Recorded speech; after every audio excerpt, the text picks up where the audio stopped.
Bonjour, nous allons poursuivre ces 13e entretiens européens d'Anguin avec la seconde table ronde consacrée aux relations entre les États-Unis et l'Europe, après avoir vu au cours de la première table ronde celle entre l'Europe et la Chine, donc le deuxième gros dossier diplomatique, le deuxième gros problème diplomatique et partenaire stratégique pour l'Europe, ce sont les États-Unis. Alors bien sûr, tout le monde a poussé tout le monde peut-être pas une grande, parce qu'il ne faut pas jamais dire tout le monde, mais une grande majorité d'Européens et de Français ont poussé un soupir de soulagement en voyant l'élection de Biden, en pensant qu'effectivement, on allait revenir à des relations entre les deux rives de l'Atlantique qui seraient moins tumultueuses, qui seraient plus courtoises, ne serait-ce, ou dans lequel l'Union européenne cesserait d'être représentée par le président de son premier allié stratégique comme un ennemi, comme c'était le cas avec Trump.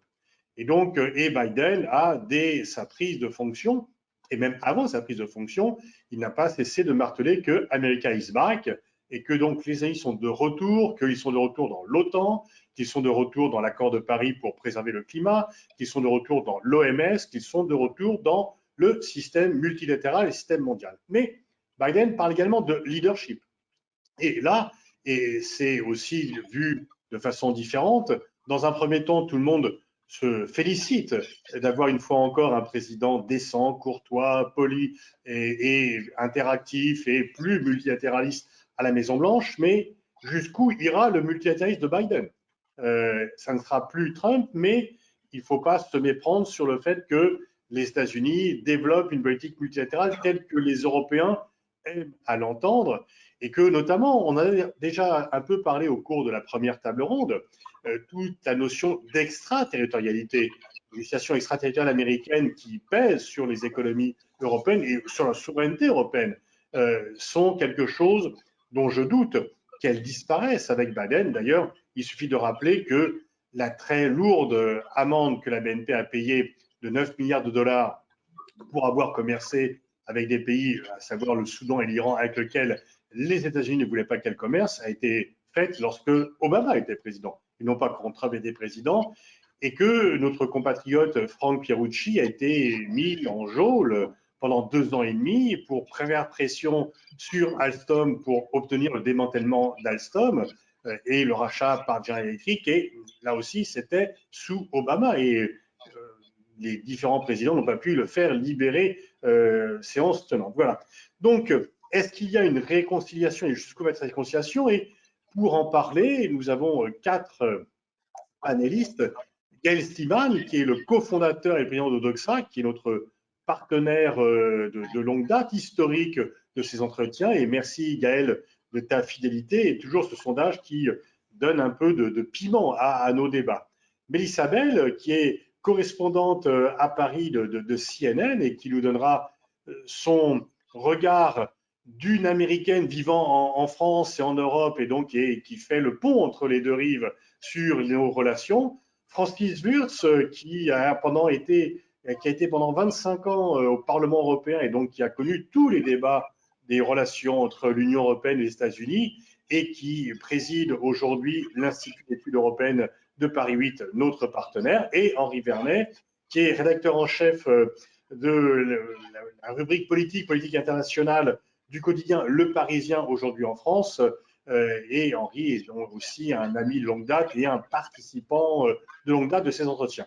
Ce que je propose dans la méthode, c'est que bien sûr, vous pouvez toujours poser vos questions, que je relayerai auprès de nos panélistes, mais de donner pour commencer la parole à Gaël Stiban, qui va nous présenter les résultats de ce sondage qu'il a réalisé. Merci Pascal. Alors, je vais vous présenter effectivement les résultats de cette étude qui est un classique, si j'ose dire, avec les entretiens européens d'Anguin, puisque nous réalisons chaque année une étude sur une des thématiques fortes des entretiens.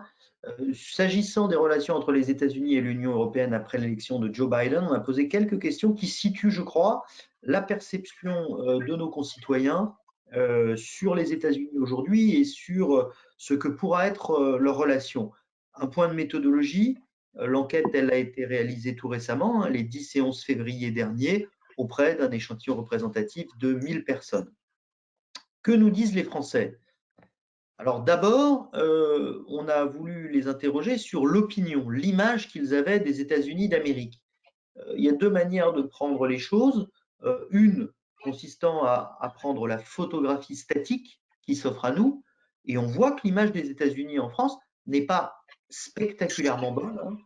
Les opinions sont assez mitigées. On a un Français sur deux qui a une bonne opinion des États-Unis, et autant, même un peu plus symboliquement, 51%, qui a une opinion défavorable des États-Unis.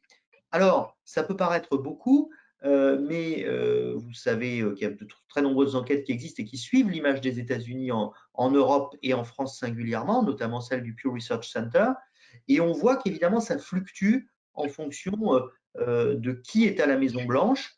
Et on peut constater qu'il y a déjà une fantastique amélioration de l'image des États-Unis en France depuis l'élection de Joe Biden, plus 18 points depuis septembre 2020. Septembre 2020, c'était la dernière enquête du Pew Research Center où l'image des États-Unis était tombée à un niveau extraordinairement bas sous la présidence Trump. Évidemment, l'élection de Joe Biden, Pascal le disait il y a un instant, a permis d'ores et déjà, avant même qu'il n'ait fait quoi que ce soit, le nouveau président, une considérable amélioration, ne serait-ce que parce qu'il n'est pas Donald Trump. Je rappelle que par le passé, on a pu assister en France et en Europe à des mouvements comparables, peut-être pas de cette ampleur, mais comparables, lorsqu'on était passé de George W. Bush, qui était très peu apprécié lui aussi de ce côté de l'Atlantique, à Barack Obama. Alors, les moyennes que reflètent les sondages, en fait, sont des moyennes trompeuses.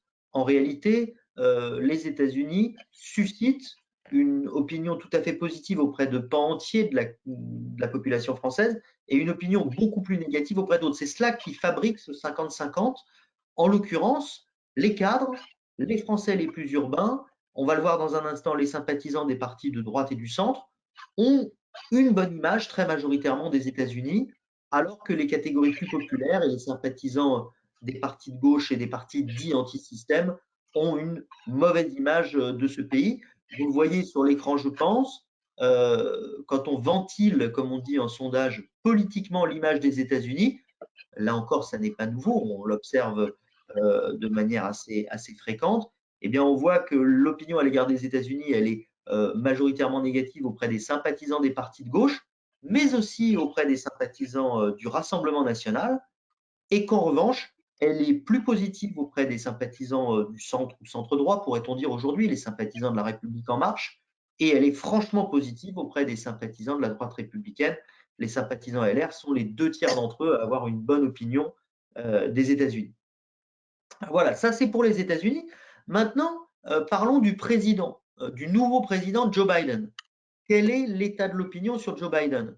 Eh bien, Joe Biden a l'immense mérite de ne pas être Donald Trump. Et rien que pour ça, eh bien, les Français et probablement beaucoup de nos voisins européens lui sont très reconnaissants de les avoir débarrassés de cet encombrant locataire de la Maison-Blanche, puisqu'on a 82% des Français qui disent avoir une bonne opinion du nouveau président. Alors, c'est formidable parce que c'est exactement un retournement complet de situation par rapport à la dernière mesure faite en octobre 2020, à l'époque où on mesurait évidemment l'image du président Donald Trump cette fois, et on avait 85% de mauvaises opinions à l'égard de Donald Trump.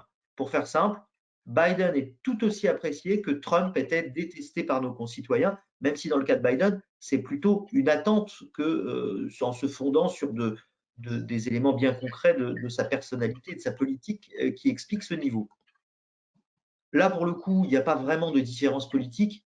Il y a un vrai consensus pro-Biden en France. Que l'on soit de droite, de gauche, d'extrême droite, même si je crois qu'il ne faut pas employer ce mot, Marine Le Pen, eh bien, on a une écrasante majorité de bonnes opinions à l'égard de Joe Biden. Je précise d'ailleurs que pendant longtemps, on a vu les sympathisants, enfin les dirigeants des partis de droite et d'extrême droite faire, comment dirais-je, des clins d'œil à Donald Trump. Marine Le Pen l'a fait, mais à un moment donné, François Fillon le faisait aussi. Il faut bien comprendre que même pour les sympathisants du Rassemblement national et a fortiori de LR, Donald Trump était le diable. Ils étaient moins nombreux, bien moins nombreux à le rejeter que les autres Français, mais pour une majorité d'entre eux, ils le rejetaient quand même. je ferme cette parenthèse. Et alors, projetons-nous maintenant sur l'avenir. Qu'est-ce que les Français imaginent, Pascal Boniface le disait il y a un instant, de ce que sera la présidence Trump et les relations de notre pays avec les États-Unis avec Trump président? Eh bien, lui président, comme dirait l'autre, les Français pensent qu'on pourra avoir des États-Unis qui vont jouer de nouveau un rôle positif sur la scène internationale, puisqu'ils pensaient que ce n'était pas le cas sous Trump. 83% des Français le pensent. Ils vont de nouveau être un allié et un partenaire privilégié pour la France. 81% des Français le pensent. Et surtout, j'y reviendrai dans un instant avec le dernier slide, ils vont enfin mener une politique plus soucieuse de l'environnement. 8 Français sur 10, encore une fois, ont ce sentiment. Mais Pascal le disait, nos concitoyens ne sont pas forcément irénistes ou complètement naïfs par rapport à ce America's Back Again. Ils pensent aussi que les États-Unis vont de nouveau vouloir exercer un leadership sur le monde occidental, peut-être pour du bon, mais aussi pour du moins bon vis-à-vis de la France. Les 2 tiers des Français le pensent. Mais globalement, ce qui domine, c'est le sentiment qu'on va avoir une normalisation de la relation avec les États-Unis et des États-Unis qui vont jouer un rôle plus positif à l'avenir.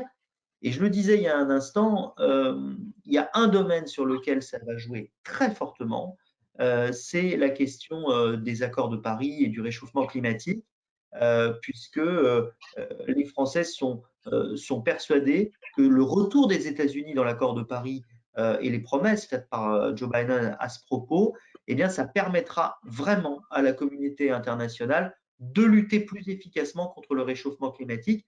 83% des Français le pensent et ils étaient déjà convaincus que ça arriverait en 2020, en décembre dernier, lorsque Biden allait être président mais n'était pas encore et qu'il avait fait cette promesse. Les Français se disaient oui, il va tenir son engagement et ça aura un impact sur l'environnement. Donc ça, c'est une source d'espoir évidemment très forte pour nos concitoyens. Voilà, je crois avoir balayé l'ensemble des résultats de l'enquête et je vous propose qu'on puisse rebondir et réagir et enchaîner sur le sujet. Je vous remercie. Merci Gaël, c'est effectivement des résultats extrêmement intéressants. Et ben on va parler un peu tout de suite des premières réactions. Mélissa, peut-être par rapport à ce sondage, est-ce que cela vous surprend? Quelle serait votre première réaction par rapport aux différentes réponses apportées par les sondés aux questions que Gaël leur a posées? Alors, intéressant que Joe Biden bénéficie d'autant de popularité en Europe, peut-être pas si étonnant que ça, mais fondamentalement, sur ce premier point que vous avez à la fin, le regard très mitigé sur les États-Unis en général, donc moins de 50% d'avis favorables, je pense, et c'est pas étonnant finalement. Ça a été 4 ans qui finalement ont transformé la vision qu'on pouvait avoir de la solidité, de se représenter les États-Unis. Je pense que l'une des questions qu'on va se poser aujourd'hui, c'est est-ce que finalement Joe Biden va pouvoir opérer un espèce de rapprochement avec les Européens, nous ramener vers quelque chose qui était au sein de ce consensus post-guerre, cette entente transatlantique, cette solidité des États-Unis. Bien sûr, son image est beaucoup plus ternie que on pourrait l'imaginer après juste un mandat de président, parce que c'est cette stabilité elle-même finalement qui a été rompue, l'image de cette stabilité. Je me demande si elle pourra revenir en fait aujourd'hui. Je pense que votre sondage le reflète. Je pense que plus qu'un simple mandat de 4 ans, quelque chose de fondamental a été rompu finalement dans la façon dont on voit les États-Unis, le rôle qu'il avait joué jusque-là dans ce consensus, dans cette façon de voir le monde qui était la nôtre depuis 70 ans. Donc, pas très étonné de voir sur ce premier point l'image très ternie, en fait, des États-Unis. Oui, c'est vrai, Mélissa, que beaucoup d'Européens se disent, bon, Biden, c'est bien, on respire, mais si Trump ou un avatar de Trump revenait, enfin, on pensait ça tellement impossible. Et d'ailleurs, rappelons-nous, 4 ans plus tôt, tout le monde, la plupart des spécialistes des États-Unis disaient il est impossible que Trump soit élu. Ça a été un tel choc. Et ensuite, il a tenu les promesses qu'il avait faites pour le plus grand désespoir de la plupart des observateurs. Donc il y a toujours cette perspective, c'est que Trump n'est pas terminé, il pourrait toujours revenir. Henri, peut-être ta réaction sur le sondage de Gaël? Comme il le soulignait dans sa présentation, Gaël Sliman, ça va, et d'ailleurs c'est ce que reconnaît aussi Mélissa à l'instant, c'est que ça va au-delà du mandat de Trump. On le sait, hein, structurellement, l'image des États-Unis en France, elle est faite à la fois de fascination, d'admiration, mais beaucoup de méfiance. Et alors, si on reprend même dans enfin, pour le coup, une histoire assez récente, moi je me souviens, j'avais pas mal travaillé sur la relation Bush-Chirac au début des années 2000. Alors évidemment, le contexte était dramatique avec la guerre en Irak. Mais je me souviens que j'avais utilisé les sondages de ces années-là, et mais l'image des États-Unis était déplorable. En quelque sorte, d'ailleurs, l'image d'un Saddam Hussein était presque bien supérieure en France. Il faut se souvenir de ce contexte. Et comme ça m'avait étonné de voir à quel point l'image, la popularité en quelque sorte de l'Amérique était faible, était décriée, j'avais aussi regardé donc dans le temps quelle était l'évolution. Et il faut bien reconnaître que, encore une fois, cette espèce de répulsion-fascination, avec souvent quand même une espèce de répulsion qui pouvait l'emporter, tout simplement par le choix économique, le choix de société des États-Unis, qui souvent ont été présentés comme la contre-image de la France. Ça a d'ailleurs été exploité, ça l'est encore dans des récentes campagnes électorales par des responsables politiques. Hein. Les États-Unis, c'est un modèle à atteindre pour les uns. D'ailleurs, quand on dit le simple terme de ultralibéral, c'est un gros mot chez nous. Et c'est vrai que libéral, ça, comment dire, c'est une image qui est associée aux États-Unis. Donc, il y a quand même structurellement vraiment cette relation assez ambiguë et évolutive. Et juste deuxième remarque, c'est sur la prédominance, pour le coup, ça ne me surprend pas du tout dans le sondage, c'est cette énorme attente sur l'environnement, la politique environnementale, ce retour dans l'accord de Paris. D'ailleurs, il faut bien dire que c'était très bien joué de la part de Biden, parce que son premier décret, le jour même de son arrivée à la Maison-Blanche, le premier décret qu'il prend, c'est le retour dans l'accord de Paris. Donc ça, évidemment, c'est vécu de façon très satisfaisante pour nous Français, parce que c'est l'accord de Paris, même si bien évidemment ces négociations sont beaucoup plus globales, et pour les Européens en général, parce que c'est un élément important de notre politique. Mais donc là aussi, c'est en effet un pas qui est concret, qui va aider sans doute enfin non pas à atteindre, mais en tout cas à travailler pour les objectifs climatiques. Mais là aussi, il faudra regarder de très près. Et moi, il se trouve que j'ai couvert, pour mon journal, j'ai couvert la campagne américaine, donc j'ai passé un peu plus de 2 semaines, et j'avais commencé par la Pennsylvanie. Et je suis allé dans la région de Pittsburgh, vous savez, là où il y a le gaz de schiste. Et le gaz de schiste, je trouve que c'est très typique parce que dans cette région, on voit aussi les intérêts antagonistes. Par exemple, Joe Biden s'était rallié à une politique environnementale plus défendue plutôt par l'aile gauche du Parti démocrate. Néanmoins, il défendait le gaz de schiste, il s'en faisait un promoteur, alors que Kamala Harris, elle, y était très opposée. Kamala Harris elle s'était ralliée quand elle avait rejoint le ticket avec Biden. Et donc, il faut bien comprendre que même sur l'environnement, dès lors que les intérêts, que les enjeux économiques sont là, eh bien, le combat, il se fera encore au sein de l'administration américaine, l'administration Biden. Là, je parle sous le contrôle de Melissa Bell, mais voilà, disons que l'âge d'or environnemental n'est sans doute pas arrivé. D'ailleurs, nous non plus, Européens, on n'en est pas les premiers parents. Merci. Francis, ta réaction? Je pense que c'est des résultats assez logiques. Hein. Je pense que Donald Trump a été un tel repoussoir que ça a été un soulagement pour toute personne normalement constituée dans notre pays. Donc, la question qui va être très intéressante à suivre, c'est l'évolution de l'opinion sur le nouveau président Biden, parce que je pense que pour une grande majorité des personnes interrogées, il y a un peu de naïveté sur ce que va faire mener comme politique Biden. Il y en a sans doute qui confondent certaines attitudes de Trump avec les fondamentaux de la politique américaine. Biden ne dit pas aujourd'hui America First, mais il va tout faire pour America First. Je pense qu'il faudrait peut-être, dans ce contexte, mettre un peu l'accent sur quelques mesures concrètes qu'on est en droit d'attendre d'un partenaire normal, qui ne soit plus Trump. C'est-à-dire, par exemple, l'extraterritorialité dont parlait Pascal Boniface tout à l'heure. C'est une anomalie grave. Il faut dire, par exemple, que chaque Européen peut penser, chaque pays européen peut penser de Nord Stream 2 ce qu'il veut, mais c'est aux Européens de décider s'il faut achever ce gazoduc et pas aux Américains. D'une façon générale, je pense que, par exemple, les sanctions punitives, pour le moment, ne sont pas levées sur l'acier, sur l'aluminium. On peut énumérer une série de mesures comme celle-là pour dire voilà ce qu'on attend d'un véritable partenaire et on espère que Biden le sera. Bon, ensuite, il prendra ses responsabilités. Je crains, hélas, qu'il y ait des désillusions à cet égard. Mais en tout cas, ce sera intéressant de suivre l'évolution des opinions vis-à-vis de Joe Biden. Alors, juste un mot sur l'opinion vis-à-vis des États-Unis globalement, avec toutes les précautions d'usage, là, parce que qu'est-ce que c'est les États-Unis? C'est pas que le président des États-Unis.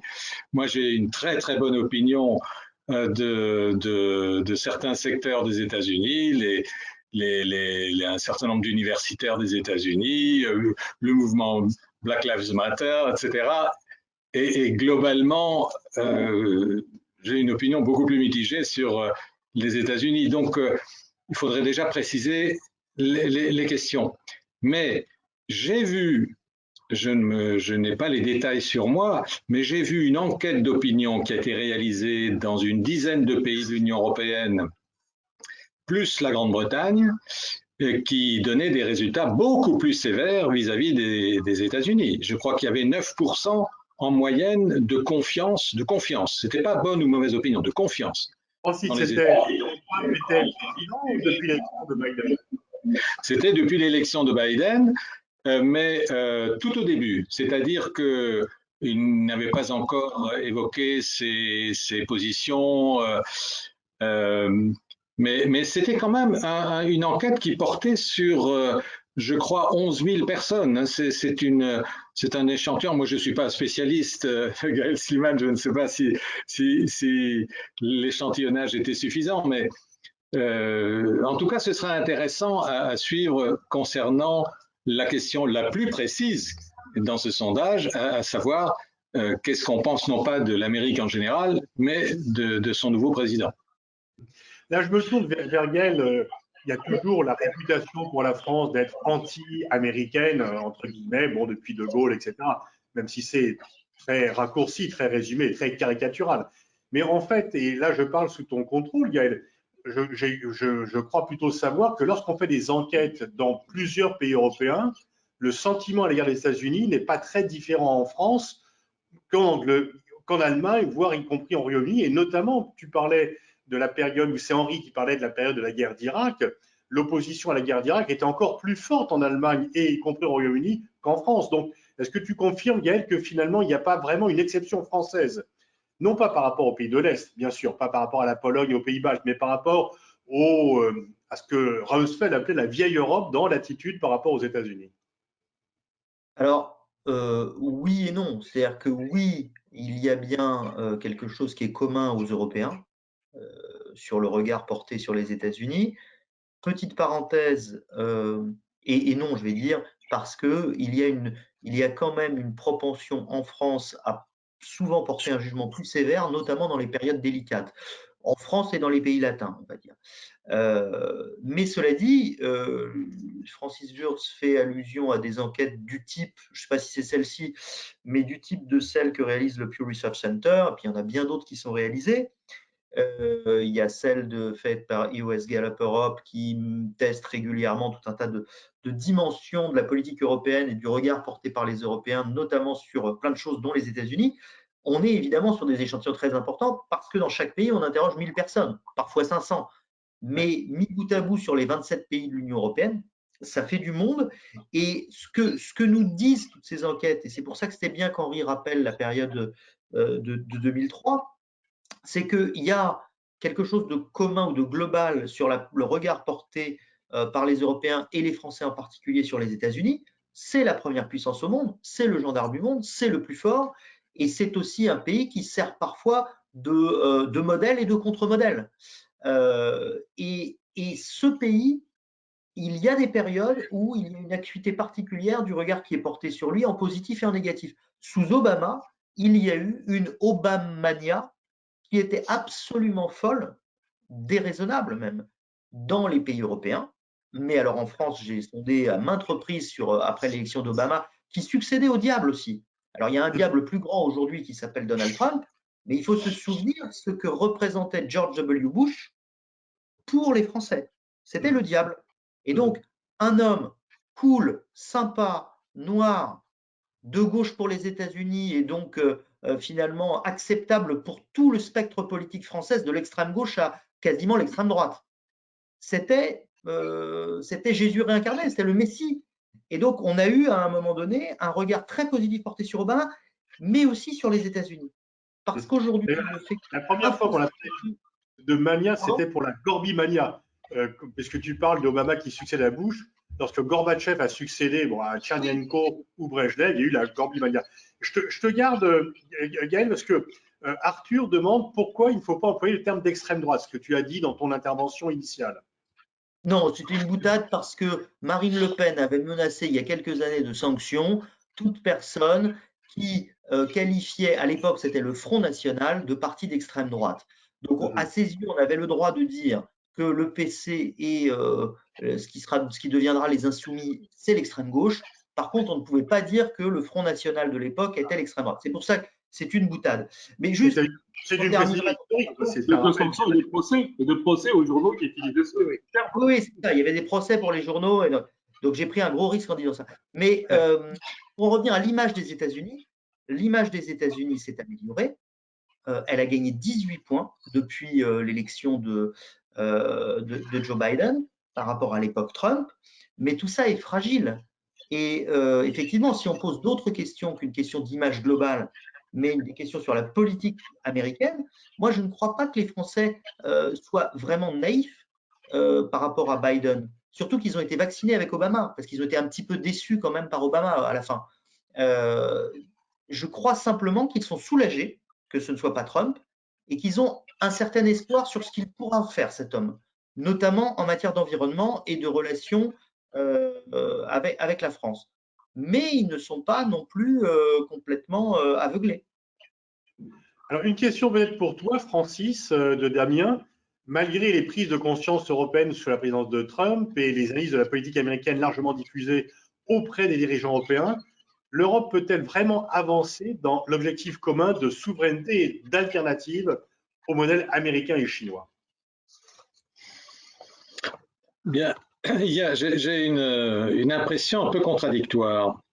D'un côté, au niveau des plus hauts dirigeants des pays européens, sont en train de discuter, de négocier dans le plus grand secret sur la fameuse boussole stratégique qui doit être présentée normalement sous présidence française au premier semestre de l'année prochaine, c'est-à-dire quelque chose qui donne l'impression d'aller vraiment dans le sens d'une affirmation de la fameuse autonomie stratégique, donc qui va un peu dans le sens d'une souveraineté européenne, même si c'est partiel. Ça, c'est une chose. Là, on a fait coopérer tous les services de renseignement de tous les États membres pour définir quelles sont les menaces communes face auxquelles il faut s'organiser. Et actuellement, ils sont en train de discuter des objectifs communs, ce qui est évidemment une question beaucoup plus difficile à aborder. Donc, il y a d'abord ça, qui est plutôt encourageant sur l'idée d'une résistance de l'objectif d'autonomie stratégique malgré l'élection de Joe Biden qui rend les États-Unis plus sympathiques, donc l'affirmation de l'autonomie est moins nécessaire, entre guillemets, d'une part, mais d'autre part, je ne peux pas imaginer que l'effet Biden n'ait pas pour conséquence un affaiblissement du courant favorable à l'autonomie stratégique. C'est-à-dire que les divisions qui existent déjà dans l'Union européenne à cet égard, y compris en Allemagne, on se souvient de l'intervention un peu tonitruante de la ministre de la Défense AKK en Allemagne contre l'autonomie stratégique, mais pas seulement en Allemagne, mais aussi dans les pays de l'Est, etc., on peut difficilement imaginer que ces divisions ne s'exacerbent pas du fait du remplacement de Trump par Biden. Alors, tu parlais, Francis, de l'extraterritorialité, et c'est vrai que c'est quand même un sujet un peu central. Il est difficile de dire vous êtes alliés et on vous sanctionne si vous ne faites pas comme nous. C'est pas tout à fait. On ne sanctionne pas un allié, on sanctionne un adversaire, pas un allié. On sanctionne quelqu'un qui est inférieur. Et lors d'une réunion un peu de concertation de différents responsables de think tank, après l'élection de Biden, je disais ça sera un test. En fait, les pays européens devraient poser la question de l'extraterritorialité. Américains disent non, ça c'est impossible, comme si c'était une question tabou. Là, je me retourne vers vous, Mélissa. Est-ce que vous pensez que c'est une question qui peut être abordée avec les États-Unis, ou est-ce que tout simplement les Américains se rendent compte que cela peut avoir un caractère irritant pour les alliés, ou en fait la bonne conscience fait que du côté américain, on se dise non, c'est pour lutter contre la corruption, c'est tout à fait vertueux et finalement, nous sommes dans le camp du bien. Il est un peu normal d'imposer le bien aux autres. Je pense que c'est, même si la volonté de Joe Biden de reprendre la place des États-Unis comme espèce de leader est claire, il l'affiche, il le dit, il a été le dire aux diplomates au département d'État le mois dernier, reprendre ce mantle de leadership mondial tel qu'il a été joué, ce rôle qui a été joué par les États-Unis depuis la Deuxième Guerre mondiale. La question, c'est vraiment est-ce qu'il sera en mesure de le faire? D'abord parce que, de son point de vue, ses mains sont beaucoup plus liées qu'on peut l'imaginer. La crise à laquelle est confronté les États-Unis, on le voit avec l'essai, le passage difficile de son plan de relance par le Congrès. Il a un parti lui-même divisé face à un autre parti encore plus divisé. Une Amérique qui va très mal. Je lisais l'autre jour que c'est une famille sur 4 en Louisiane qui a faim en ce moment. Donc les priorités seront tellement internes pendant un temps, tellement domestiques, que je me demande s'il aura la liberté, la force, l'unité derrière lui pour jouer un rôle comme ça. Et puis après, il y a la deuxième question de à quel point le monde a changé en 4 ans.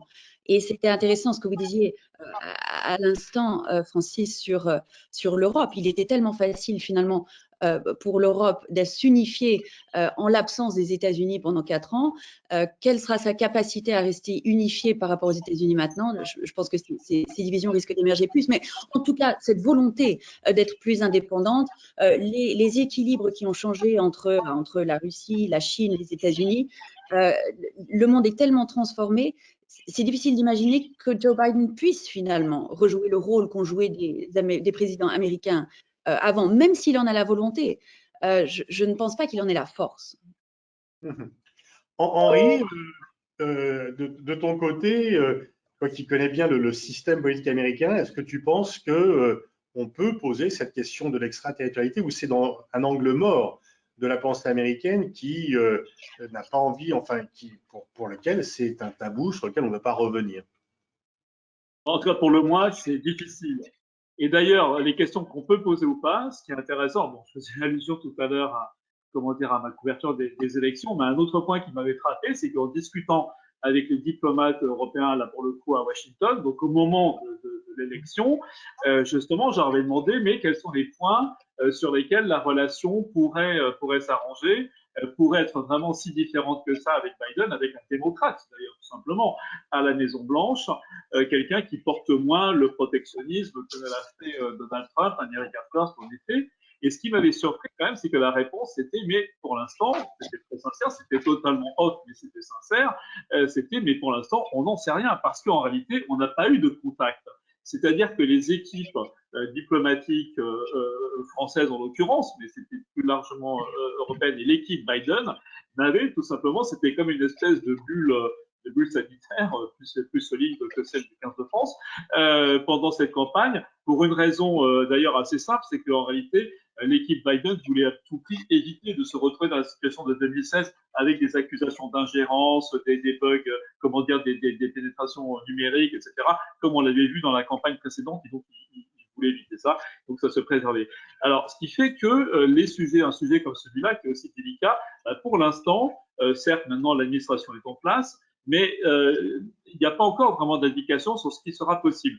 Alors, par des conversations tout à fait récentes, des interrogations que j'ai eues tout à fait récemment avec aussi l'équipe notamment de Macron à l'Élysée, il y a quand même un ressenti. Disons qu'ils identifient bien la méthode qui sera appliquée par l'administration, par Biden, et également un petit peu les grandes lignes. Et donc, il y a un terme qui m'a intéressé, ils ont utilisé l'expression de prémisse optimiste sur les négociations commerciales, justement, même si évidemment la guerre, par exemple la guerre Airbus-Boeing ne va pas s'arrêter du jour au lendemain. Il y a malgré tout une volonté quand même d'aborder en tout cas ces questions de manière plus partenariale, quoi, plus normale. Au moins le ton et la méthode, au moins les gens seront polis. Ce serait déjà une grande différence avec l'équipe Trump. Et le ton sera courtois. Et ce sont des gens qui le connaissent. Donc prémisse positive là-dessus. Prémisse positive, optimiste également sur un autre sujet qui est extrêmement central en matière de relations économiques aujourd'hui, c'est sur le numérique. Et on se souvient hein, que pour Trump, il était hors de question d'entendre parler de taxation des GAFA, de régulation en matière d'intelligence artificielle, etc.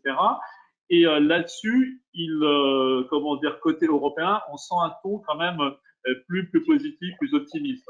En tout cas, pour les GAFA, curieusement. Alors qu'on s'en souvient, Barack Obama était connu pour sa grande proximité avec les GAFA. Donc, il était plutôt protecteur des GAFA et vous, Européens, ne touchez pas à ça. Donc, bon, voilà un petit peu les pistes. Disons que pour l'instant, côté européen, on voit bien la feuille de route, on voit bien les prémices, on voit bien cette volonté d'être en partenariat. Maintenant, ce que ça donnera exactement, il faut attendre de prochains rendez-vous. Juste une chose quand même sur la souveraineté européenne. Alors, c'est vrai que d'ailleurs, c'est quelqu'un qui est bien connu ici, Médrine, hein, je l'ai dit juste avant l'élection, avait dit en effet, il y a ce risque que l'Europe, qui a fait un effort vers une plus de souveraineté, d'ailleurs, Ursula von der Leyen a parlé d'une commission géopolitique, ce qui est une nouveauté. Donc, l'Europe a fait quelques pas, c'est vrai, néanmoins, cette idée quand même d'autonomie stratégique, d'autonomie de défense, ça reste une idée très française qui suscite beaucoup de méfiance chez nos partenaires. Alors, c'est vrai qu'il y a eu des progrès dans la défense européenne, mais là, par exemple, quand on en parle avec des Allemands, l'Institut SWP notamment, ce qu'ils expliquent, c'est que oui, il y a eu Trump, donc ne serait-ce que par ses menaces de désengagement vis-à-vis de l'OTAN, etc., a suscité un petit peu ce réflexe de monter en puissance européen. Mais il y a surtout de la part des Européens eux-mêmes, à commencer par l'Allemagne, qui a quand même augmenté son effort de défense de plus de 15 milliards dans son budget. Il y a aussi tout simplement la prise de conscience du danger russe avec la Crimée, avec l'annexion de la Crimée en 2014. Donc les ressorts, ils ne sont pas que par un désengagement possible américain. Et on voit quand même que cette idée française de renforcer, en tout cas de développer, parce qu'elle n'existe pas, une souveraineté de défense stratégique, elle est vraiment pas partagée. Et c'est vrai qu'elle risque de s'affaiblir encore avec l'arrivée de Biden. Donc ça, pour le coup, ce serait plutôt une des mauvaises nouvelles de l'arrivée de Biden, vue par les Européens, parce que cet effort va se réaffaiblir. Oui, alors sur les GAFA, la différence aussi, c'est que du temps d'Obama, il n'y avait pas de questions internes aux États-Unis. Et que là, le département de la justice, le poids des GAFA est remis en cause, y compris aux États-Unis, donc de façon interne, donc il y a plus une collection. Par rapport à ta conclusion, justement, une question de Henri Ries qui dit est-ce que cette épée de Damoclès Trump 2024 ne peut pas être bénéfique pour l'Europe pour ne pas oublier de nous fédérer et d'apprendre à construire une véritable défense européenne? Qui veut si tu permets, Pascal, je pense que c'est exactement comme ça que les travaux sur la fameuse boussole stratégique ont été encouragés par Angela Merkel. Angela Merkel a dit nous devons prévoir de nouveaux problèmes plus tard. Elle n'a pas évoqué le possible retour de Trump, mais en quelque sorte, malgré la situation actuelle, c'est elle qui a été un peu la personne qui a boosté les discussions sur cette boussole stratégique. qui vise à apporter des bases un peu structurées à l'autonomie stratégique, quelle que soit la situation conjoncturellement plus favorable. Mais je voudrais peut-être profiter du fait d'avoir la parole pour dire un mot par rapport à ce qui a été dit tout à l'heure sur les questions taboues. Je pense qu'il n'est pas concevable que l'Union européenne considère certaines questions taboues avec leurs partenaires américains. Je pense qu'il est absolument incroyable que cette question de l'extraterritorialité ne fasse pas l'objet d'une démarche presque solennelle de la part de l'Union européenne. Je pense qu'il faut faire comprendre à notre partenaire que si c'est un partenaire, il n'est pas possible qu'il y ait une relation aussi inégale. Moi, j'ai vu, je crois que c'est Blinken ou son porte-parole qui parlait, ça c'était pas l'extraterritorialité, c'était les sanctions, les taxes punitives en quelque sorte. Il a dit ça fait partie de notre boîte à outils et il est hors de question de ne pas s'en servir.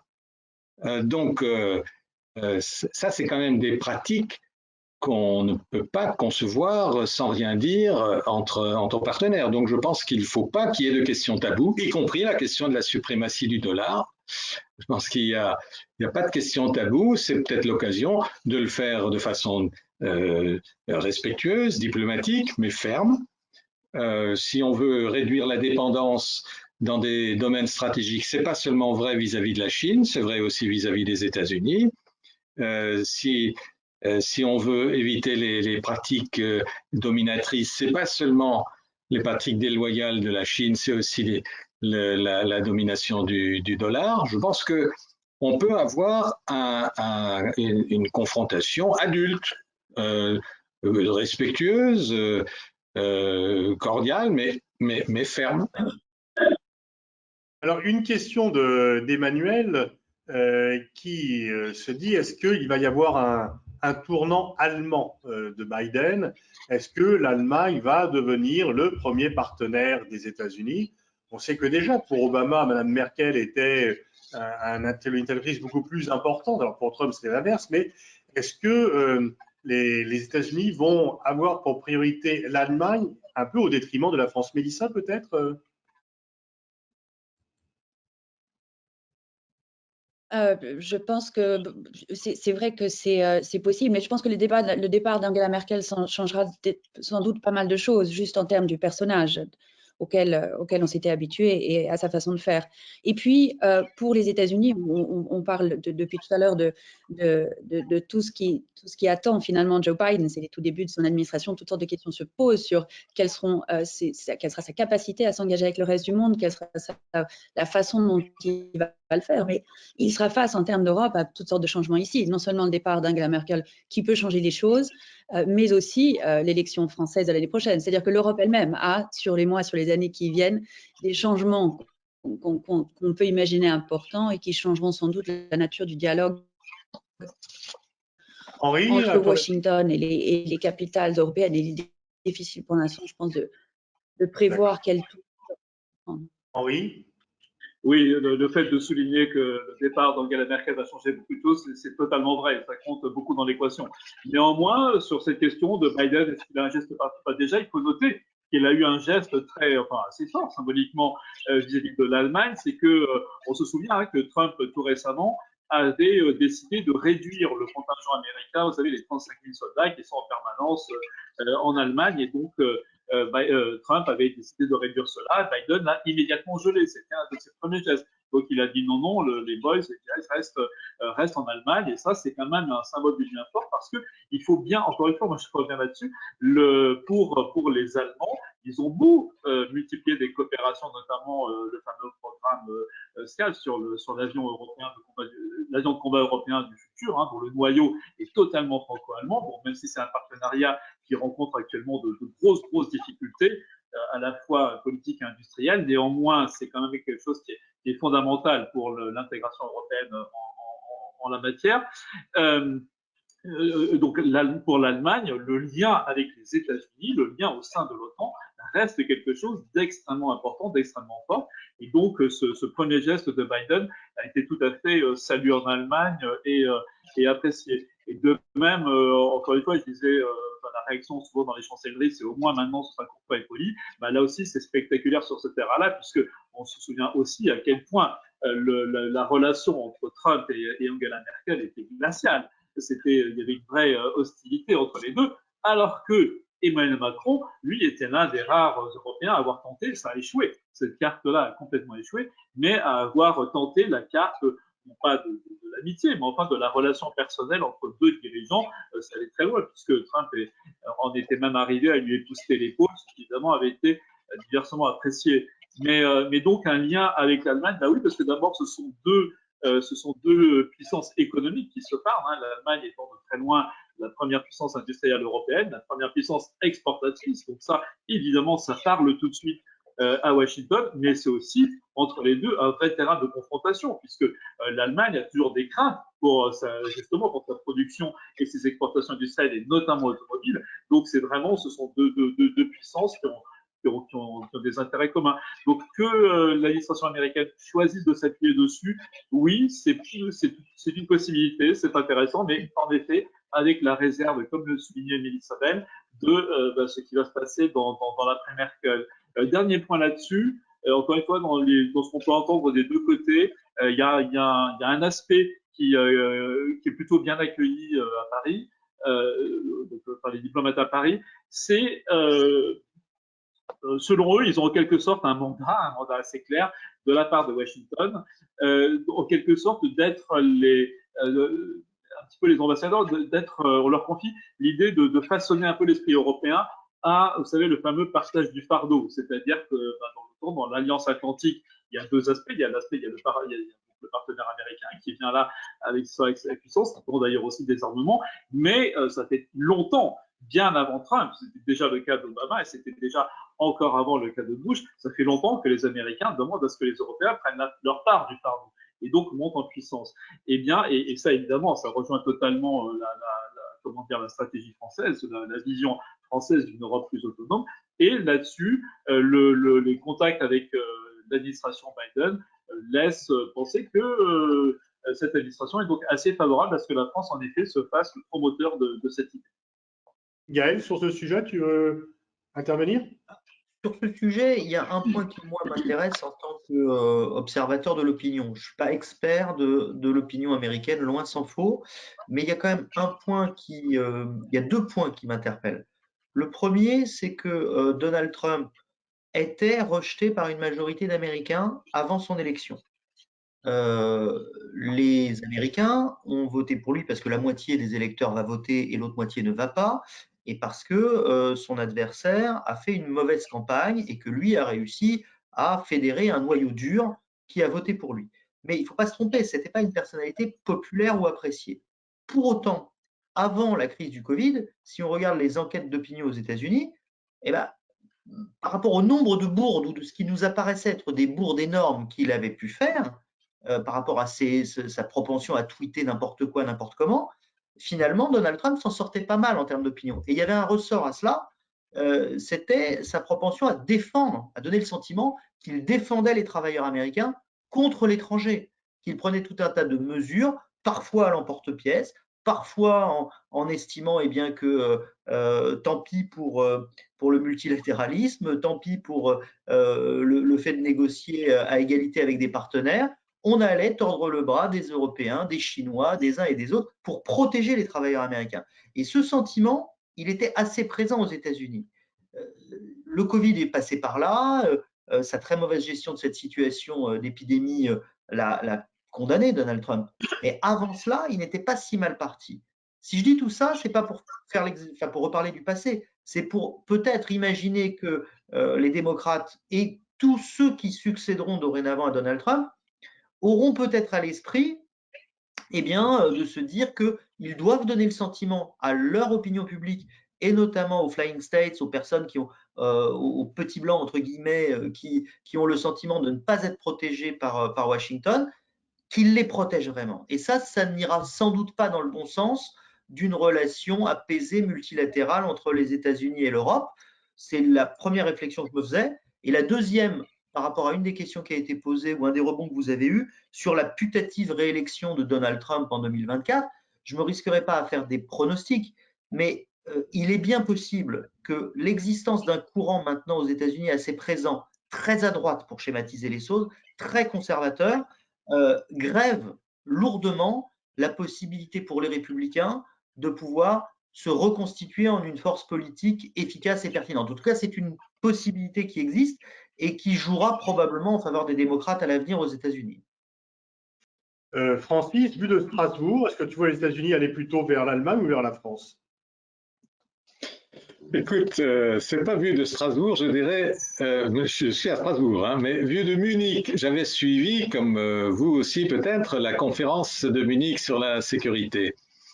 Et Biden a été très clair à cet égard. D'abord, il a mis du baume sur les plaies en disant, et ça c'était directement notamment à l'Allemagne, en disant qu'il serait toujours fidèle à l'article 5 de l'OTAN, qu'il annulait le projet de retrait des 30% des troupes américaines en Allemagne,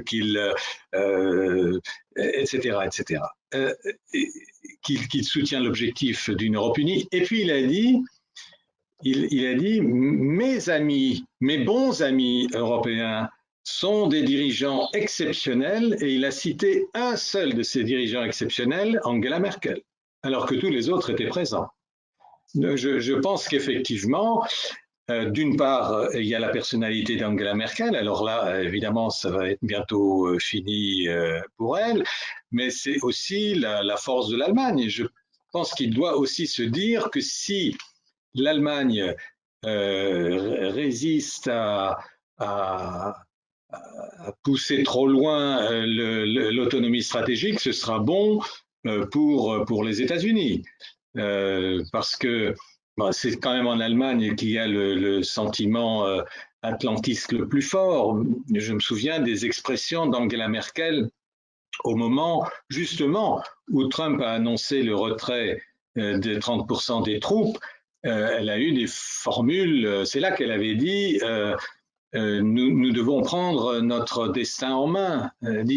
Nous avons tous grandi dans un monde où les États-Unis avaient décidé d'être une puissance mondiale, et aujourd'hui nous ne pouvons plus compter sur les États-Unis pour nous protéger. Donc tout ça fait que Biden, je pense, a intérêt, s'il veut éviter une chance de souveraineté européenne trop forte, de jouer la carte allemande, y compris sur le plan politique et diplomatique. Merci. Alors, une question pour Jean-Louis, cette fois-ci par rapport aux Britanniques, par rapport au Brexit. Quelle va être l'attitude des États-Unis par rapport de Biden par rapport au Brexit? Est-ce que cette relation spéciale dont les Britanniques se targuent depuis longtemps va être amoindrie, qui est déjà amoindrie en fait, alors, qui a été malmenée par Trump bien sûr, mais est-ce que le Brexit va rendre le Royaume-Uni moins pertinent pour Washington, Mélissa? Ça oblige Washington maintenant à négocier directement avec Londres. Donc oui, ça ouvre bien sûr toute une série de complications supplémentaires. Mais c'est sûr que pour ceux qui sont aujourd'hui au pouvoir en Grande-Bretagne et qui ont mené la campagne pour le Brexit, leur idée c'était de pouvoir profiter justement de cette relation spéciale. C'était plus compliqué avec un président imprévisible, même si finalement Boris Johnson et Trump avaient certaines affinités. Sur le fond, ils étaient très différents, et Trump a été très clair sur le fait qu'il n'allait absolument pas privilégier cette relation, ce qui était un pépin sérieux pour ceux qui comptaient dessus. Mais est-ce que Biden permettra, avec un petit peu de plus de stabilité et de prévisibilité, c'est vrai qu'on parle beaucoup du fond, mais il y a aussi la forme pour les Britanniques et ceux qui sont au pouvoir notamment, ça ne peut être qu'une bonne chose d'avoir une administration avec laquelle on peut parler, et d'ailleurs on a évoqué un peu tout à l'heure les accords qui ont été trouvés au début d'abord entre la Grande-Bretagne et les États-Unis, et puis maintenant entre l'Europe et les États-Unis sur ces questions de barrières douanières. Une début de conversation, bien sûr, pour Londres, ça ne peut être qu'une bonne chose d'avoir un partenaire avec qui on peut parler. Je voulais juste revenir aussi, Pascal, si vous me le permettez, sur ce qu'on disait entre l'Allemagne et les États-Unis. C'est vrai que ce que tout à la question de la puissance, on l'a vu, c'est ce que clocher quand même pour l'Allemagne, c'est la question de la Chine, des accords. Il y a un problème de liaison. Ce début d'accord d'investissement. Ah, pardon. On ne vous entend pas bien, Mélissa. Oui, il y a eu un problème de liaison. Est-ce que vous pouvez reprendre sur l'Allemagne? Ça doit être ma connexion, mon réseau qui n'est pas très bon. Est-ce que ça passe? Je disais que sur cette relation, voilà, sur cette relation, même si l'envie de part et d'autre est de renouer quelque chose qui fonctionne, la grande question qui va les diviser, et les diviser sérieusement, à mon avis, c'est la Chine. C'était justement pour des questions économiques que l'Allemagne a signé, alors que Washington est très clair dans ses signaux sur le fait qu'il valait mieux attendre que l'administration soit en place, qu'on en parle ensemble, de signer cet accord sur l'investissement, parce que l'Allemagne a besoin économiquement de la Chine. Et les États-Unis, je pense que c'est en regardant sur les mois qui viennent, une question qui va les diviser, qui va diviser Berlin et Washington de plus en plus clairement. On l'a vu avant que Biden arrive au pouvoir en décembre, avec la réaction de Washington sur la signature de cet accord, mais très clairement, sur les mois qui viennent, les États-Unis voudront pouvoir compter sur des alliés européens qui les aident à amener une pression, à construire des blocs, justement, qu'Angela Merkel a rejeté. Les Allemands ne veulent pas ça, et pour des raisons purement économiques. Je pense que ça va être un sérieux point de désaccord dans les mois qui viennent. Il est très difficile de voir comment ils vont pouvoir le résoudre.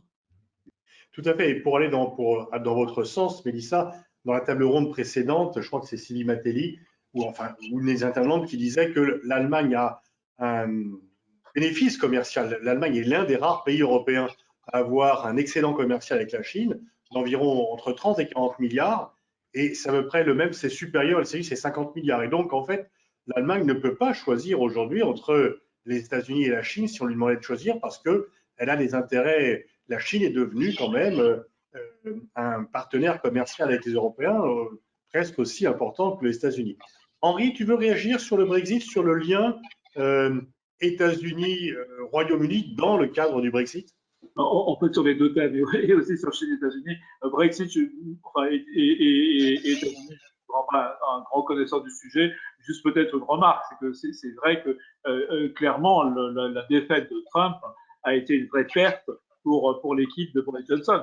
D'ailleurs, on peut remarquer que les négociations qui étaient au plus mal sur l'accord Brexit, sur l'accord de sortie avec les Européens, dont personne ne pronostiquait une issue avant 2021, enfin avant la fin de l'année 2020, et ben, se sont nettement accélérées justement après la défaite alors certes pas actée au début, mais en tout cas la défaite réelle de Donald Trump. Tout simplement parce que ces deux hommes-là s'entendaient politiquement. On avait affaire à Washington et à Londres à deux dirigeants populistes qui étaient sur les mêmes longueurs d'onde, qui faisaient d'abord passer leurs propres intérêts, et surtout qui avaient des caractéristiques communes. Et c'est ce qui a mis à mal quand même les relations internationales pendant ces 4 ans, c'est-à-dire que côté Johnson comme côté Trump, on avait une propension à s'asseoir sur les traités internationaux, à ne pas respecter les règles. Enfin, on se souvient comment Boris Johnson, en septembre, avait décidé de ne pas respecter un accord qu'il avait lui-même signé. Donc, tous les deux se retrouvaient là-dessus.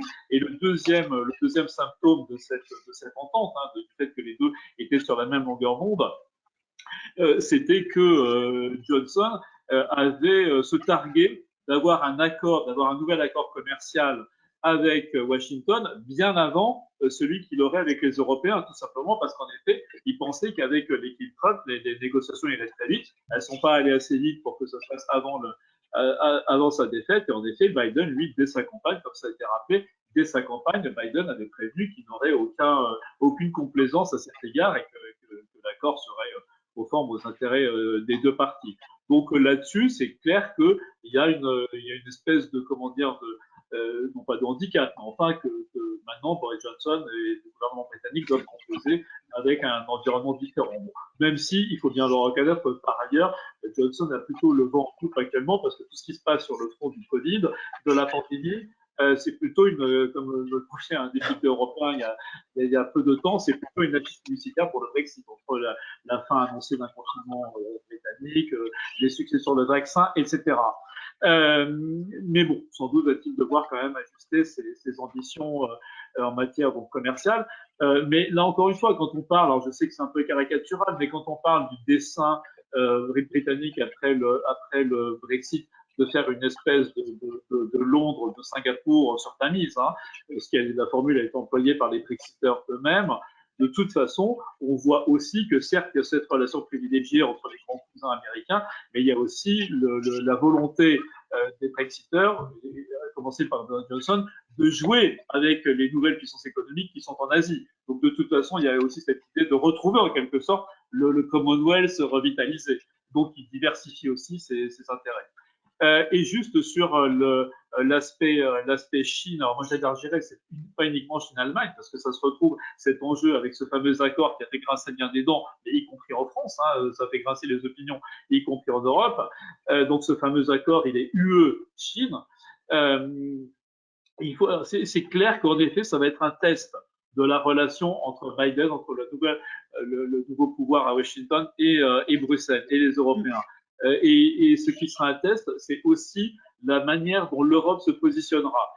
Est-ce qu'elle sera totalement à équidistance entre les deux? Ça paraît peu vraisemblable. On peut penser, alors les Chinois, bien évidemment, ne cessent d'aiguillonner les Européens pour que justement sur cet terrain-là, ils s'émancipent un petit peu des États-Unis. Donc ça va être un vrai test. Ce qui est intéressant, c'est ce qu'a dit Macron. Vous savez, Macron, début février, il est intervenu, alors le nom de je ne sais plus quel think tank américain à Washington, c'est une visioconférence, et justement, il a évoqué cet accord. D'une part, il en a relativisé la portée, en disant que d'abord cet accord, il en existe d'autres du même type, justement entre la Chine et les États-Unis. Il en a relativisé la portée. Bon, ce qu'on reproche notamment à cet accord, c'est de mettre vraiment de côté les droits de l'homme, hein, en quelque sorte d'oublier la question ouïghour et bien d'autres au profit des facilités d'investissement de part et d'autre. Mais surtout, dans cette visioconférence, Emmanuel Macron a rappelé justement à ce propos de alors est-ce qu'on sera plutôt côté chinois, plutôt côté américain. Il faut rappeler aussi d'ailleurs que l'Europe, pour la première fois, a bien désigné la Chine comme un rival systémique. Hein. Donc plus de réalisme, moins de naïveté de la part des Européens vis-à-vis de Pékin. Et donc Emmanuel Macron a quand même rappelé que parler de équidistance totale, eh bien ce serait une erreur parce que quelque part les valeurs de l'Europe, elles sont partagées avec les États-Unis et non pas avec les Chinois. Donc ça donne quand même une indication. Gaël, une question pour toi de la part de Damien qui demande pourquoi l'opinion publique reste focalisée sur la personnalité de Trump alors que les politiques étrangères des États-Unis, il y a des invariants, quel que soit le président. Alors, quelle est la part je pense que tu as déjà un peu répondu dans ta intervention, mais si tu veux apporter un complément à cette question de Damien. Oui, ce que je disais, c'est que quand on suit l'image des États-Unis en Europe et en France, on a quelques fondamentaux, quelques invariants. C'est-à-dire que les États-Unis sont toujours plus appréciés par les sympathisants de droite et de la droite parlementaire que par ceux de la gauche et de l'extrême droite.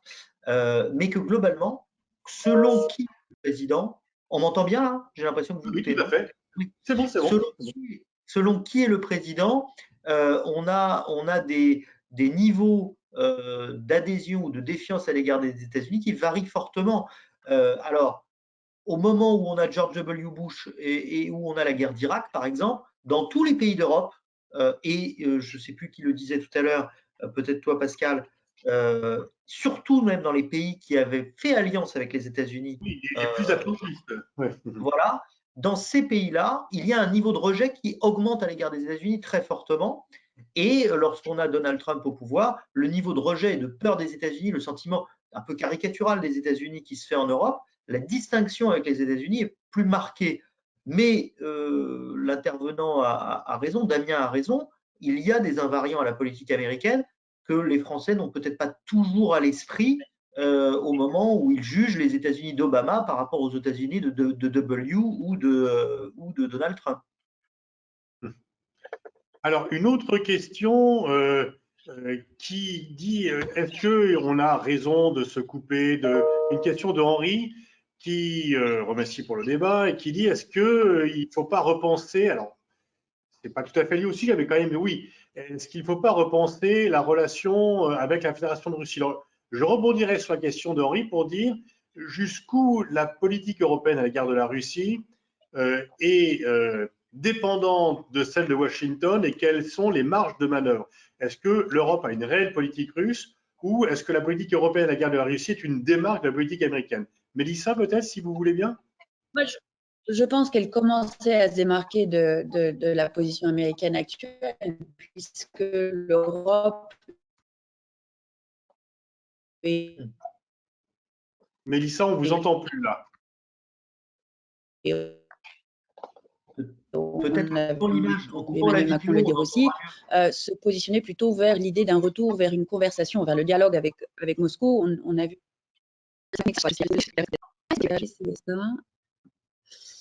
Est-ce que vous m'entendez là? Oui, là, on vous entend. C'est mon réseau qui n'est pas terrible. Je suis vraiment navrée. Ouais. Si vous enlevez la vidéo, on vous entendra mieux. Je vais rester comme ça pour l'instant. Juste, c'était ce qu'on voyait du… Mais je pensais que c'est ce que j'avais fait. Attendez, je vais essayer de recommencer. Pardonnez-moi. Voilà, je coupe la caméra pour voir. Est-ce que là, ça passe mieux? Mais on vous entend beaucoup mieux. Simplement, parfait.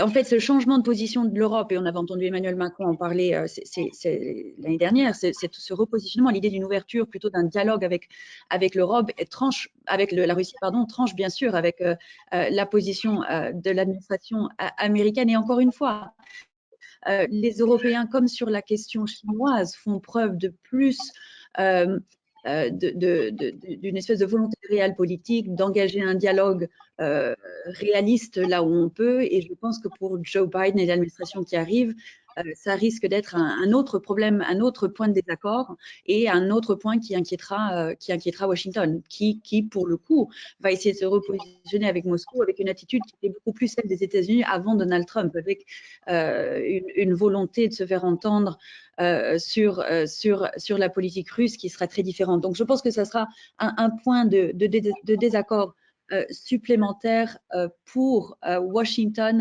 avec les Européens dans les mois qui viennent. Francis, c'est un sujet sur lequel tu t'exprimes souvent. Vas-y. Oui. D'abord, je veux quand même noter que Biden a pris la sage décision de prolonger le traité START 2 avec les Russes. C'est très important. Donc, laissons-lui quand même ce bénéfice. Pour le reste, je pense que tout son message stratégique vis-à-vis de l'Europe, c'est de dire il faut que les démocraties nous rejoignent pour constituer ensemble une force pour contrer essentiellement la Chine, mais également la Russie. Et à cet égard, il a annoncé la tenue de ce fameux sommet pour la démocratie. Et l'Union européenne, immédiatement, a annoncé qu'elle participerait à ce sommet. Moi, je pense que c'est une perspective dangereuse. Je me souviens qu'en l'an 2000, du temps de Madame Albright, il y avait eu un sommet de ce genre avec une centaine de pays européens, de pays du monde. Et c'était Hubert Védrine qui représentait la France, le ministre des Affaires étrangères, et il avait, au nom de la France, refusé de signer la déclaration finale en disant si on cloue au pilori en quelque sorte les pays qui ne sont pas comme nous, on va élargir le fossé au lieu de faciliter le dialogue. Et je pense que c'est très juste et que c'est très juste encore aujourd'hui. Revenir sur une idéologie du eux et nous, les bons et les mauvais, le camp du bien, le camp du mal, c'est complètement anachronique et contre-productif. Et je pense qu'il n'est pas inutile de revenir sur ces questions au moment où il y a ce projet très concret d'un sommet durant la première année du mandat de Biden, c'est comme ça que c'était annoncé, la tenue de ce éventuel sommet des démocraties. Gaël, je me tourne vers toi parce que l'image de la Russie et plus encore celle de Poutine, et on revient un peu à notre débat sur le pays et le dirigeant, mais quand même très souvent, l'image du dirigeant a un impact sur l'image du pays, mais l'image de Poutine et même de la Russie n'est pas excellente en France. C'est un Vous euphémisme. voyez un euphémisme. Voilà, c'est un euphémisme. L'image de Poutine est déplorable en France et par conséquent, ça affecte l'image de la Russie. Les Français sont relativement, enfin plutôt russophiles, on va dire, modulo les régimes et les dirigeants au pouvoir en Russie. Et Poutine, effectivement, est perçu comme alors sinon un dictateur, du moins un dirigeant très autoritaire et dangereux et qui fait peur aux Français. Mais chose amusante quand même, pour signer un peu la performance de Donald Trump, sachez que dans les nombreux sondages qu'on commet chaque semaine, on avait un jour, à l'occasion d'un sondage sur Trump, comparé l'image Trump-Poutine, eh bien les Français détestaient bien plus Trump qu'ils ne détestent Poutine. Je referme cette petite parenthèse. Donc oui, bien sûr, Poutine est quelqu'un qui fait peur en France et quelqu'un qui inquiète. Mais on verra qui lui succédera un jour, parce que je ne suis pas sûr que les Français aient une si mauvaise image que cela de la Russie, par ailleurs, indépendamment de son dirigeant. Henri, sur les relations entre l'Europe et la Russie, est-ce que tu penses qu'il y a une sorte de veto américain sur les relations avec la Russie? Sylvie Berman, dans la première table ronde tout à l'heure, comme chacun le sait, Sylvie a été ambassadrice à Pékin, puis à Londres, puis à Moscou, donc elle connaît bien tout ce jeu. Et elle disait que lorsqu'elle était ambassadrice à Moscou, les Américains disaient aux Européens non, non, il ne faut pas aller dans les sommets économiques, il ne faut pas faire de commerce avec la Russie, mais qu'à chaque fois, la plus grosse délégation était une délégation américaine. Et que grosso modo, les Américains se servaient de règles politiques pour ne pas développer les relations économiques avec la Russie, mais plutôt pour biaiser la concurrence plus que pour gérer des relations diplomatiques. Mais c'est ça, c'est tout le, comment dire, c'est tout le sens de l'America First, hein, qui en réalité est prôné ouvertement par l'été par un Trump, mais qui en réalité est fondamental de la part des États-Unis et d'ailleurs de la part de tout État normalement constitué qui doit préserver et avancer ses intérêts. Alors ça, et là j'évoquais, on parlait à l'instant, on parlait comment dire, de l'accord investissement Chine-Europe, et je rappelais justement que les États-Unis ont le même genre d'accord. Donc, ils critiquent celui des Européens, mais eux-mêmes le font. Donc, en effet, ta remarque est parfaitement fondée. C'est vrai que ça les empêchera jamais de développer eux en propre lien leurs liens commerciaux. Par ailleurs, un veto, on voit mal pourquoi les Européens justement se plieraient à un veto américain, même s'il y en avait un. C'est clair qu'il y a des divergences. C'est vrai que Biden désigne clairement Poutine comme quelqu'un de dangereux, comme quelqu'un qui est, comment dire, qui commet des attaques contre la démocratie, ce qui d'ailleurs est une évidence. Il n'y a pas besoin d'être un expert en politique pour constater qu'en effet, alors dictateur peut-être pas, mais que c'est un autocrate qui s'assoit sur les droits de l'homme, qui les malmène et tout ça. C'est-à-dire que Navalny est la partie immergée de l'iceberg, mais elle est spectaculaire, elle est révoltante, même s'il y a des choses révoltantes partout ailleurs et parfois y compris chez nous en France. Mais voilà, donc une fois qu'on a fait ce constat, il y a en effet des différences entre des différences, voire des divergences entre les États-Unis et les Européens dans la politique à mener, dans l'attitude à avoir envers Moscou. Maintenant, le gros problème, c'est surtout qu'il y a des divergences entre les Européens et parfois entre les Français eux-mêmes, parce que c'est passé un petit peu inaperçu, mais donc au plus fort de l'affaire Navalny. Il y a 2 ou 3 semaines, quand on a constaté, alors d'une part l'impuissance européenne et puis quand même l'humiliation infligée à l'Europe par, comment dire, par l'attitude de Poutine envers Borrell, hein, quand Joseph Borrell est allé comment dire, à Moscou et qui s'est vraiment fait écarté, quoi. Il a pris le gifle de la part de Poutine, qui lui a bien expliqué qu'il n'était pas question pour l'Europe de venir expliquer ici au Kremlin comment on allait mener les choses.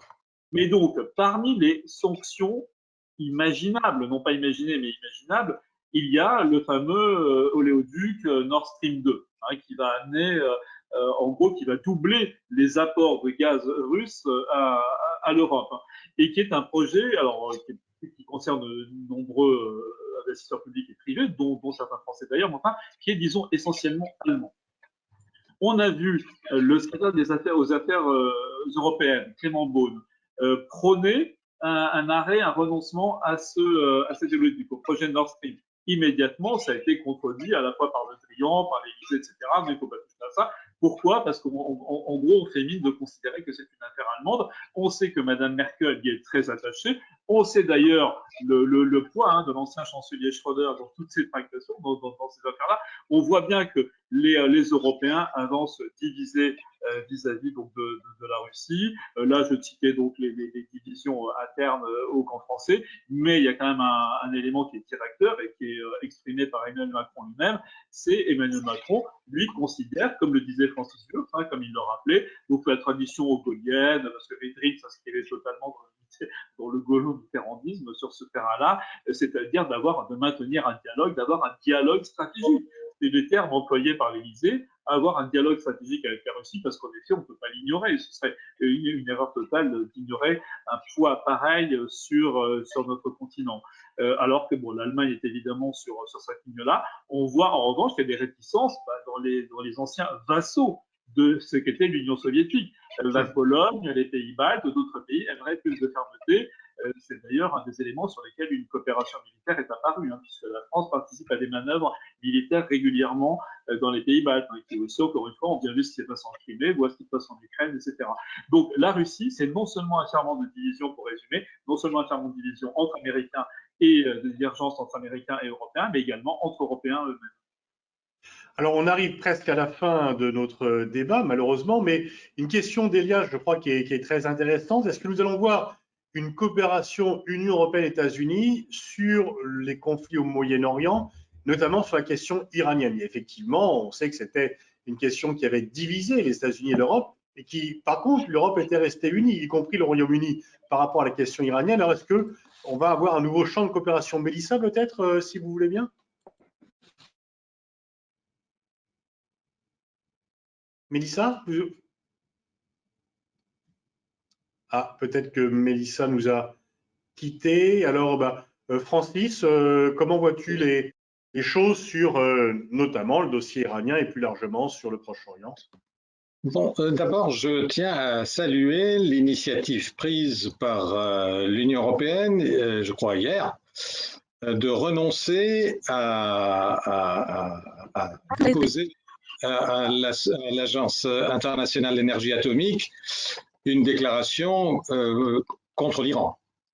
Et l'Iran a apprécié cela, et ce qui réouvre peut-être la perspective de négociation. Mais je pense que l'Union européenne a quand même manqué un peu d'audace dans cette affaire, parce que Rouhani avait tendu une perche à l'Union européenne en lui proposant d'être médiatrice entre l'Iran et les États-Unis, en quelque sorte pour travailler à une sorte de simultanéité entre une levée partielle des sanctions américaines et d'autre part le retour de l'Iran aux règles de l'accord de Vienne. Et l'Union européenne n'a pas saisi cette perche. Or, il y a, on le sait, prochainement des élections en Iran qui risquent de faire revenir les ultras au pouvoir, ce qui signerait peut-être la fin de l'accord. Donc, je pense qu'il faut vraiment prendre ses responsabilités dans cette affaire.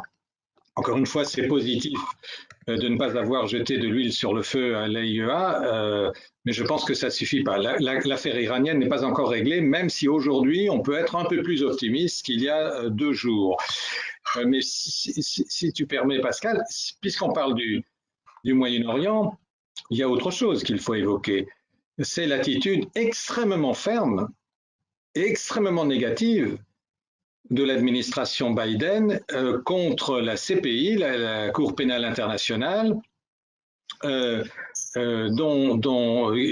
s'est en quelque sorte saisi de la question palestinienne en ouvrant une enquête sur des crimes de guerre présumés de la part de l'armée israélienne, et l'administration Biden, qui par ailleurs parle beaucoup des droits de l'homme et des valeurs, s'est insurgée de façon extrêmement dure contre cette prétention de la CPI de s'intéresser à la situation de la Palestine. Ça, à mon avis, montre quand même deux limites dans les principes affirmés par l'administration Biden. La première limite, c'est le multilatéralisme, parce que la CPI, c'est du multilatéralisme. Et deuxièmement, les droits de l'homme, dans la mesure où il s'agit quand même de crimes de guerre présumés. Donc, sur le Moyen-Orient en général, il y a à discuter, à travailler entre l'Europe et les États-Unis. Mélissa?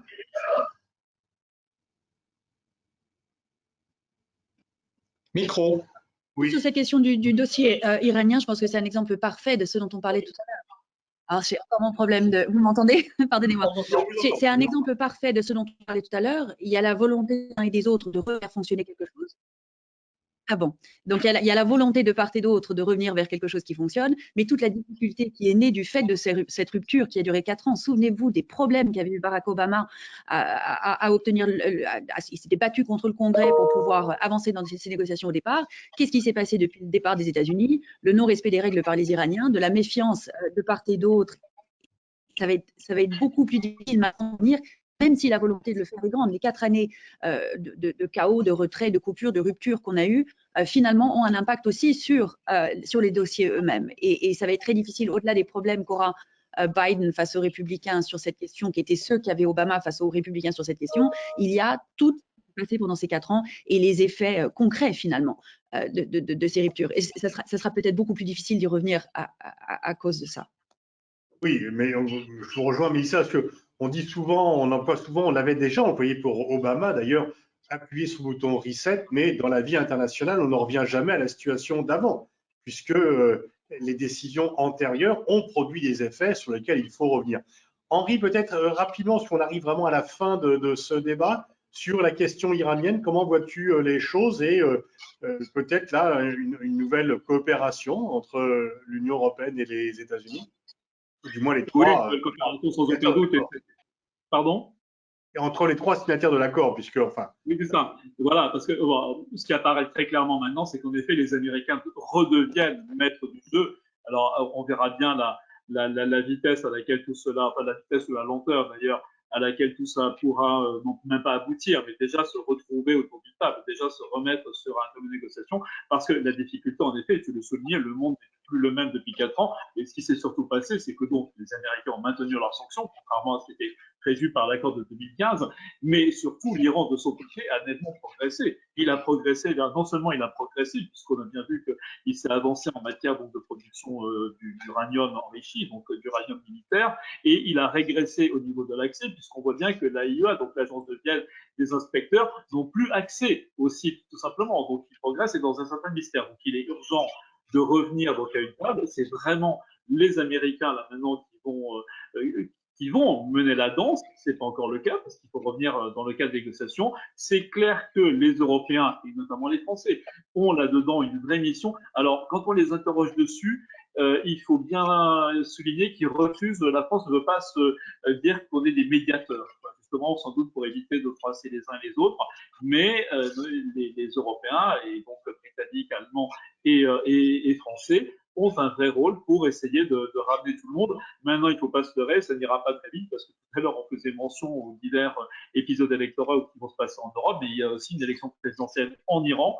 Donc, l'Iran va rentrer dans une campagne présidentielle je crois que l'élection est en juin, donc la campagne va commencer incessamment, ce qui évidemment va, comment dire, remettre des ingrédients de politique intérieure dans un dossier aussi complexe qu'une négociation sur le nucléaire. Donc évidemment, ça veut dire que tout cela va se faire à pas compter.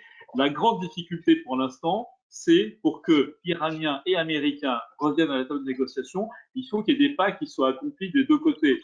Alors, la grande question, c'est qui va faire le premier pas? Évidemment, les Européens dans leur participation à ce dialogue, insiste pour que chacun, qu'il n'y ait pas de premier, en quelque sorte, que les pas soient faits concomitamment, et quels pas vont être faits, puisque donc d'un côté, il y a cette espèce de frein, de mettre un frein à cette course atomique de l'Iran, et de l'autre, il y a quelles sanctions les Américains pourraient lever afin d'inciter les Iraniens à venir. Mais c'est vrai que c'est un dossier qui est primordial. On l'a bien compris, et j'ai dit que ça a été amplement dit à la présente table ronde, la priorité de cette administration comme des précédentes, c'est l'Indo-Pacifique, hein, c'est la Chine et l'Asie-Pacifique. Néanmoins, le Moyen-Orient est important, on le voit hein, avec les histoires par rapport à MBS, hein, le prince héritier saoudien, on le voit bien. Alors, l'exemple que citait Francis Burke, oui, c'est vrai. En même temps, c'est une position extrêmement traditionnelle des États-Unis. Ils ne reconnaissent pas la justice internationale, et encore moins quand il s'agit du grand allié israélien, enfin de l'allié de toujours israélien.